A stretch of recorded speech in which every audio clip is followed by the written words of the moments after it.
Hai teman-teman, di zaman sekarang komunikasi itu sangat penting. Kenapa sih sangat penting? Yang pertama, tanpa komunikasi itu kita tidak dapat mendapatkan informasi. Nah, di sini kami akan menjelaskan tentang komunikasi antar pribadi dan memahami perencanaan pesan-pesan bisnis secara umum.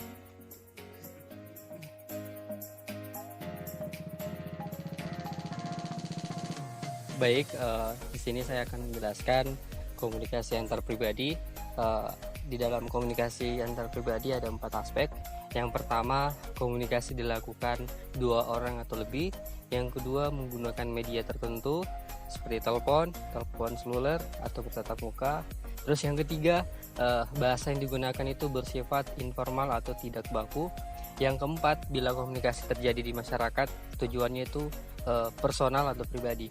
Nah, terus selanjutnya di dalam komunikasi antar pribadi mempunyai tujuan dan fungsi komunikasi. Yang pertama, menyampaikan informasi, salah satu tujuan komunikasi. Yang kedua, berbagi pengalaman antar pribadi.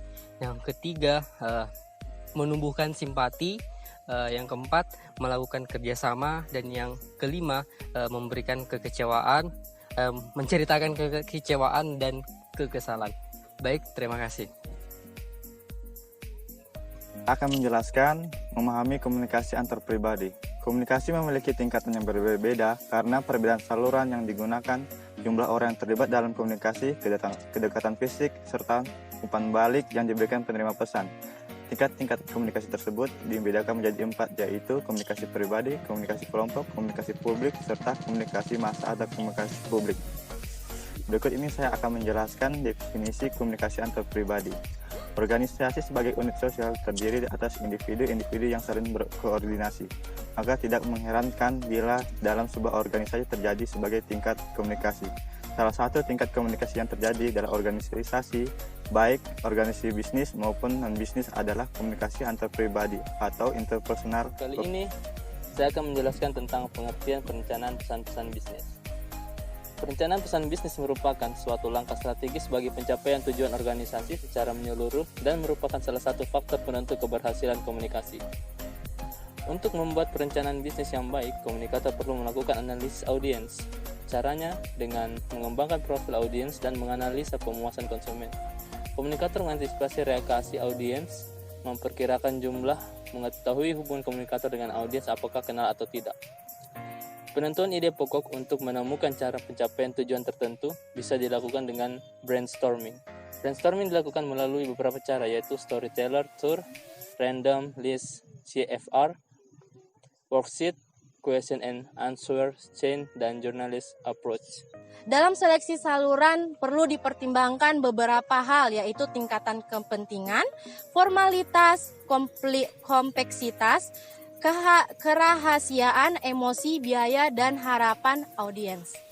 Baik, berikut saya akan menjelaskan tentang analisis audiens. Setelah komunikasi tersebut telah memiliki maksud dan tujuan yang jelas, langkah selanjutnya adalah memperhatikan audiens yang akan dihadapi.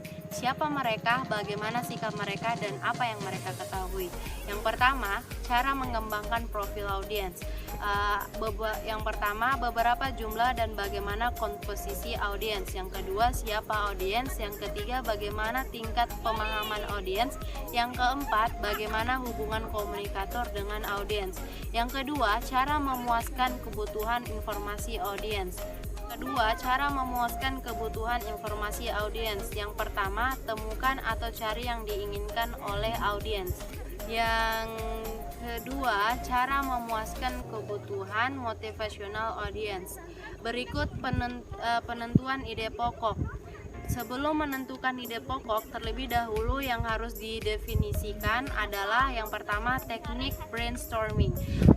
Teknik brainstorming itu terliputi oleh storytellers tower. Yang kedua dengan random list. Berikut tentang CVR atau conclusion, findings, recommendations, atau bisa disebut dengan worksheet. Yang berikutnya itu journalist approach. Berikutnya mengenai question and answer chain, berikutnya tentang pembatasan pencakupan. Berikut saya akan menjelaskan tentang seleksi saluran dan media. Pesan-pesan bisnis harus sesuai dengan situasi yang ada. Ide-ide dapat disampaikan melalui dan saluran, yaitu saluran lisan dan tulisan. Maksud pesan audiens dan karakteristik dari dua saluran komunikasi tersebut. Yang pertama itu komunikasi lisan. Salah satu kebaikan dari komunikasi lisan adalah kemampuannya memberikan umpan baik dengan segera. Sifatnya yang ekonomis, saluran lisan dapat digunakan apabila yang pertama diperlukan umpan balik secara langsung dari penerima. Pesan relatif sederhana dan mudah dimengerti. Berikutnya tidak memerlukan catatan permanen. Berikutnya saya akan menjelaskan tentang komunikasi tertulis. Pesan-pesan tertulis dapat disampaikan melalui berbagai macam bentuk seperti surat, memo, dan laporan. Baik, saya akan menjelaskan tentang pemahaman proses komposisi. Yang pertama itu ada perencanaan. Dalam fase perencanaan atau planning phase, dipikirkan hal-hal cukup mendasar seperti yang akan menerima pesan, ide pokok atau main idea, pesan-pesan yang akan disampaikan, dan saluran atau media yang digunakan untuk menyampaikan pesan. Yang kedua ada komposisi. Komposisi erat kaitannya dengan penyusunan atau pengaturan kata-kata, kalimat, dan paragraf. Hal ini menggunakan kata-kata yang sederhana, mudah dipahami, dimengerti, dan dilaksanakan oleh si penerima. Yang ketiga ada revisi. Setelah ide dituangkan dalam kata-kata, kalimat, dan paragraf, perhatikan apakah kata-kata tersebut telah diekspresikan dengan benar. Dalam merencanakan suatu pesan bisnis, terdapat beberapa tahapan yang harus dilakukan oleh komunikator atau penyampaian pesan, antara lain penentuan tujuan. Yang pertama itu penentuan tujuan. Dalam merencanakan suatu pesan bisnis, hal yang pertama dilakukan adalah memikirkan maksud atau tujuan komunikasi. Untuk dapat melakukan dan menjaga goodwill di hadapan audiens, maka hal pertama ia harus menentukan tujuan yang jelas dan dapat diukur sesuai dengan tujuan organisasi. Yang pertama, mengapa tujuan itu harus jelas? Dengan tujuan yang jelas, maka akan membantu pengambilan beberapa keputusan, diantaranya sebagai berikut. Yang pertama, keputusan untuk meneruskan pesan. Yang kedua, keputusan untuk menanggapi audiens. Yang ketiga, keputusan untuk memutuskan isi. Yang keempat, keputusan untuk menetapkan saluran atau media. Yang kedua, tujuan komunikasi bisnis.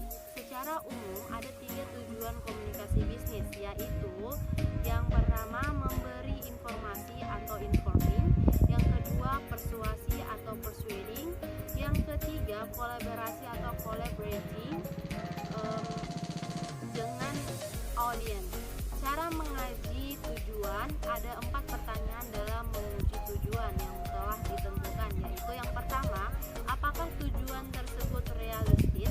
Yang kedua, apakah waktunya tepat? Yang ketiga, apakah orang yang mengirimkan pesan sudah tepat? Yang keempat, apakah tujuan dapat diterima oleh perusahaan? Tadi pemaparan materi kami mengenai memahami pesan-pesan antar pribadi dan perencanaan pesan-pesan secara umum. Sekian dari kami. Wassalamualaikum warahmatullahi wabarakatuh. Don't forget to like dan subscribe.